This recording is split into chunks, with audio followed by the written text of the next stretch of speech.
Assalamualaikum warahmatullahi wabarakatuh. Waalaikumsalam.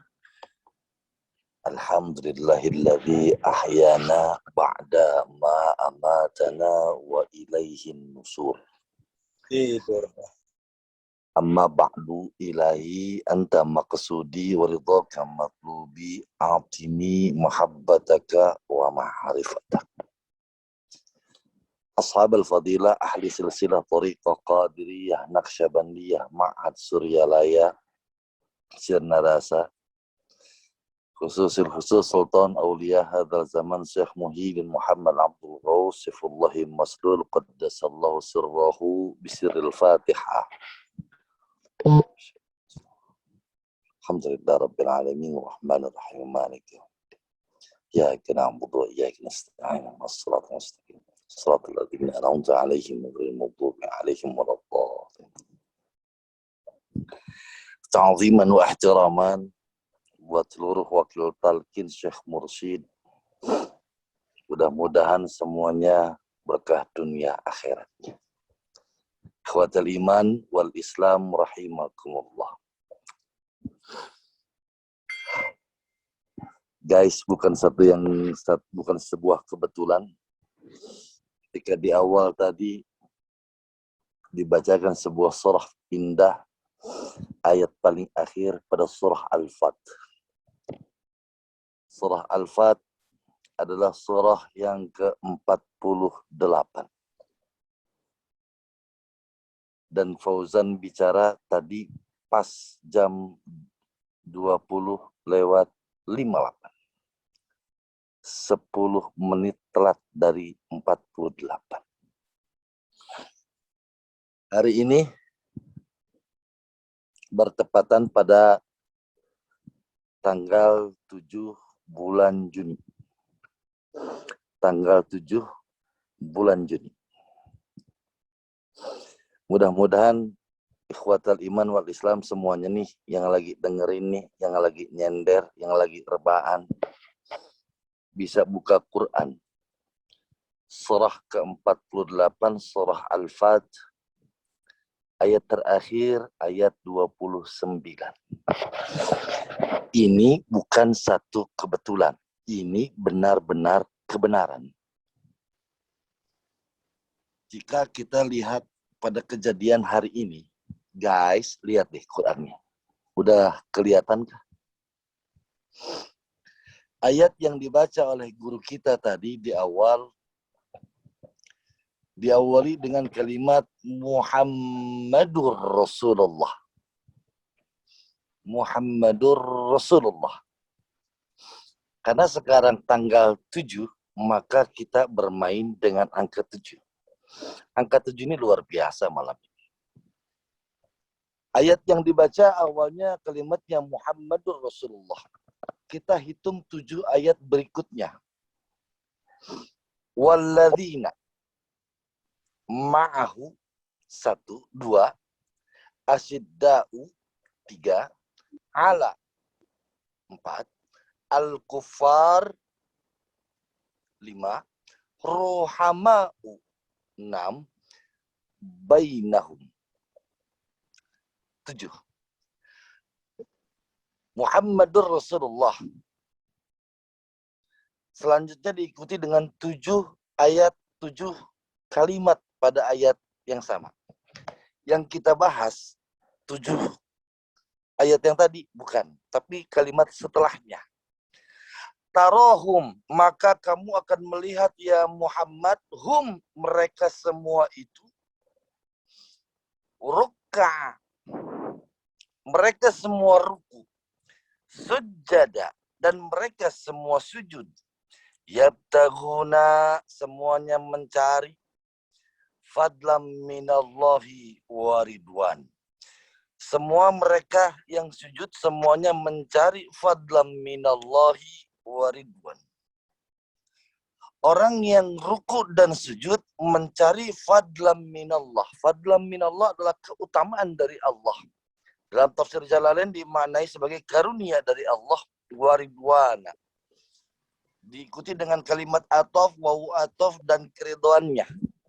Yang berarti orang yang ruku dan sujud. Pada ayat ini dijelaskan semuanya mencari ridwan Allah dan keutamaan Allah. Fadlam minallahi waridwan. Oke. Bisa digarisbawahi ada kalimat tarohum. Tarohum, tampak oleh kedua mata. Ruk'a sujada, mereka yang ruku dan sujud. Jangan liatin handphone zoomnya, liatin Qur'annya. Liatin Qur'annya. Tarohum, maka tampak oleh kedua mata kalian. Ruk'a sujada, mereka yang ruku dan sujud. Yabtagu, hanya mengharapkan fadlam minallahi. Keutamaan dari Allah waridwan, mencari dan juga keriduannya Allah. Dan juga mencari keriduan Allah. Oke, guys, kita buktikan. Kita buktikan malam ini angka 7. Orang yang mencari keriduan Allah, pada ayat ini dijelaskan tampak dengan mata orang yang mencari keriduan itu akan melakukan ruku dan sujud. Ruku dan sujud, semua sependapat, ahli tafsir, mufassirin sependapat, kalimat ini menunjuk pada fi'liyah salat. Rukun salat ada 7.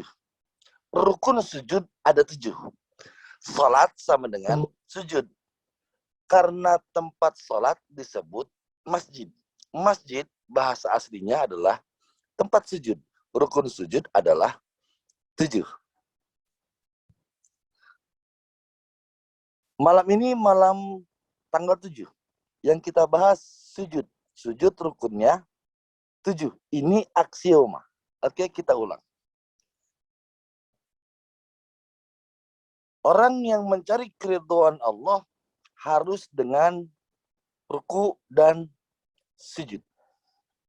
Ruk'a sujada. Semua ahli tafsir sependapat bahwa ruku dan sujud di sini bermakna salat. Untuk mencari keridhaan Allah harus dengan salat. Guys, kita pindah ayat.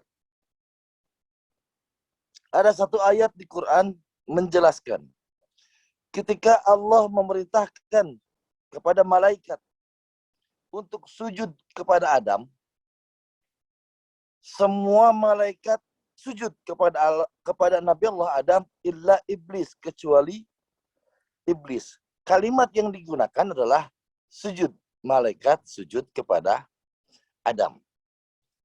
Dalam ayat yang lain ada kalimat sujud juga di mana Nabi Allah Yusuf alaihissalam berkata kepada bapaknya, wahai bapakku, ya abati inni ra'aitu, sesungguhnya aku melihat dengan kedua mataku bahwa sesungguhnya aku melihat ada 11 kaukab, aku melihat bintang, aku melihat Syams, aku melihat matahari, aku melihat qamar, aku melihat bulan. Wahai bapakku, sesungguhnya aku telah melihat 11 bintang, bulan dan matahari.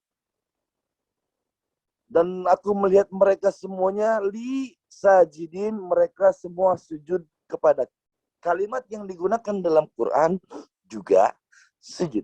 Berarti sujud dalam Quran ada 3. Hurufnya sama. Yang pertama, malaikat sujud kepada Adam. Yang kedua, matahari, bulan, bintang sujud kepada Nabi Yusuf. Dan yang ketiga, yang ayat yang sama-sama kita dengarkan tadi, yang dengar, coba perhatikan lagi, kita ulang-ulang. Ruk'a sujada. Orang-orang yang sujud juga semuanya dalam rangka yabtaghuna fadlam minallahi waridwan. Orang yang mencari keridhaan Allah juga sujud. Pertanyaan sederhana. Kalimat yang digunakan sama-sama sujud. Malaikat diperintahkan sujud kepada Nabi Adam. Iblis menolak sujud. Yang kedua, Nabi Yusuf melihat bintang, bulan dan matahari sujud kepada beliau. Yang ketiga, kita yang mencari keridhaan Allah juga sujud Apakah sujudnya sama? Apakah sujudnya kita ketika mencari keridhaan Allah sama seperti sujudnya malaikat kepada Adam, sama seperti sujudnya bintang, bulan, dan matahari kepada Nabi Allah Yusuf? Nggak akan ketemu, guys. Nggak akan ketemu. Satu-satunya cara memahami ini adalah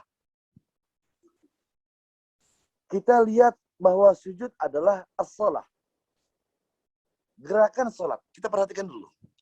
Gerakan sholat itu berdiri, lalu ruku, i'tidal, lalu sujud, duduk di antara dua sujud, lalu sujud lagi.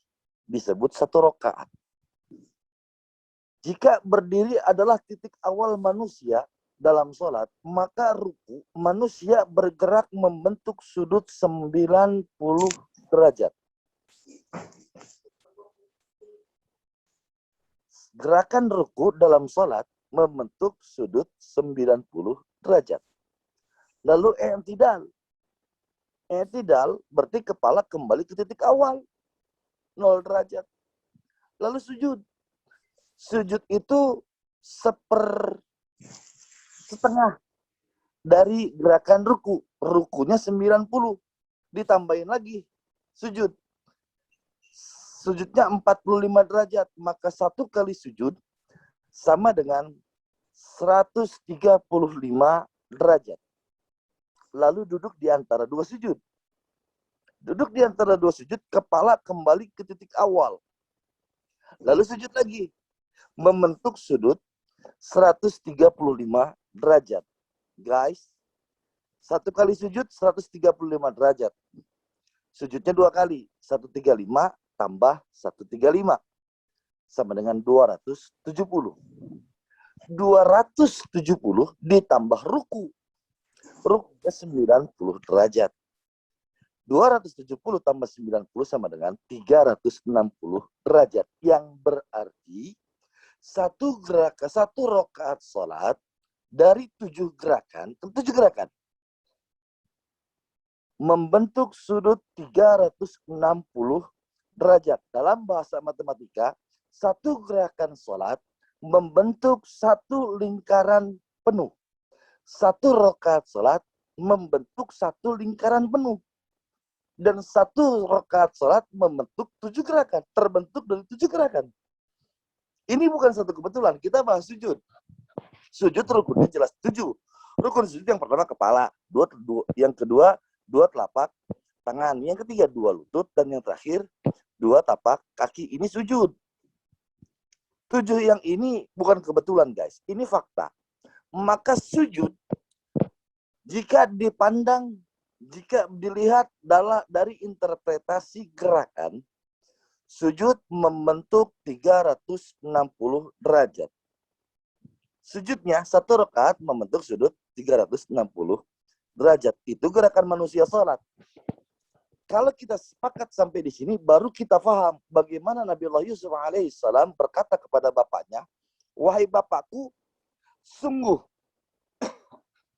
aku telah melihat 11 bintang kaukab, wasams wal qamar. Aku melihat mereka semua, ra'aituhum li sajidin. Aku melihat dengan kedua mataku, kata Nabi Allah Yusuf, 11 bintang, matahari dan bulan sujud kepadaku. Sujud yang dimaksud oleh Nabi Yusuf, kita paham jika satu rakaat membentuk sudut 360 derajat yang berarti berputar. Maka kita paham bahwa Nabi Allah Yusuf alaihissalam melihat bintang, melihat matahari, dan melihat bulan juga berputar. Li sajidin, berputar di atasku. Zan, lalu bagaimana sujudnya malaikat kepada Nabi Allah Adam? Maka sujudnya juga akan dipastikan sama seperti kita tawaf mengelilingi Ka'bah. Kok gitu? Pernah satu masa Sayyidatina Fatimah putri Nabi ada di dapur. Lalu suaminya pulang mengucapkan salam. Assalamualaikum. Lalu ketuk pintu. Tidak terjawab oleh istrinya. Lalu dikeraskan lagi salamnya oleh Sayyidina Ali karamallahu wajhah. Assalamualaikum. 2 kali. Masih belum terjawab. Yang terakhir diketuk agak lebih keras pintunya dan Sayyidina Ali tengah teriak sambil berkata, "Assalamualaikum." Ternyata sang istri sedang ada di dapur dan baru mendengar salam sang suami. Lari segera sang istri Sayyidatina Fatimah binti Nabi membuka pintu untuk suaminya, menjawab salam dan meminta maaf kepada sang suami. "Wahai suamiku, maaf karena telah membuatmu menunggu." Setelah kejadian itu Sayyidatina Fatimah menemui Kanjeng Nabi, "Ya Rasulullah, sesungguhnya aku telah berbuat salah kepada suamiku. Aku tidak menjawab langsung salam yang diucapkan oleh suamiku. Ya Rasulullah, bagaimanakah caraku meminta maaf kepada suamiku?" Sabda Nabi, "Wahai putriku, pulang kau ke rumah. Sampaikan maaf kepada suamimu. Tawaf kau mengitari suamimu 7 kali." Ini hadis Nabi, guys. Seorang istri minta maaf kepada suaminya dengan cara tawaf, memutari suami 7 kali. Itu adalah sebuah penghormatan dari istri kepada suaminya. Maka kita bisa paham. Ternyata sujudnya malaikat kepada Nabi Allah Adam alaihissalam jangan-jangan juga membentuk sudut 360 derajat lalu mengelilingi Nabi Allah Adam sebagai sebuah penghormatan. Intinya malam ini, saat ini, dimanapun kita berada, sujud itu membentuk sudut 360 derajat, yang berarti setiap sholat dia membentuk satu lingkaran. Dan manusia akan terus berputar, sebagaimana bumi yang berputar, matahari berputar, bintang berputar, bulan berputar, dan berputar adalah satu cara penghormatan. Berputar adalah cara kita mencari ridhonya Allah Subhanahu wa Ta'ala. Jadi wajar siapapun murid Abah pasti ikut amaliyah Abah, di mana ada 7 waktu sholat yang pangresa Abah tetapkan. Dimulai dari sholat malam yang pertama, 2 subuh, 3 isyraq, lalu sambung dengan duha. Sambung dengan duha, ada zuhur, ada asar, ada maghrib dan isya. Semuanya ada 7 waktu, guys. Semuanya ada 7 waktu. Bagaimana tidak, Abah mempersatukan setelah sholat isti'anah disambung dengan duha. Benar-benar dihitung 7 waktu tempat mengerjakan sholat, dan sholat membentuk sudut 360 derajat tiap rakaat. Guys, tanggal 7 hari ini, yang kita bahas juga 7, sujudnya 7, tempat sujudnya 7, rukun sujudnya 7. Dan Fauzan sudah bicara 17 menit. Wallahu a'lam bissawab. Akhirul kalam, maaf lahir batin. Assalamualaikum warahmatullahi wabarakatuh.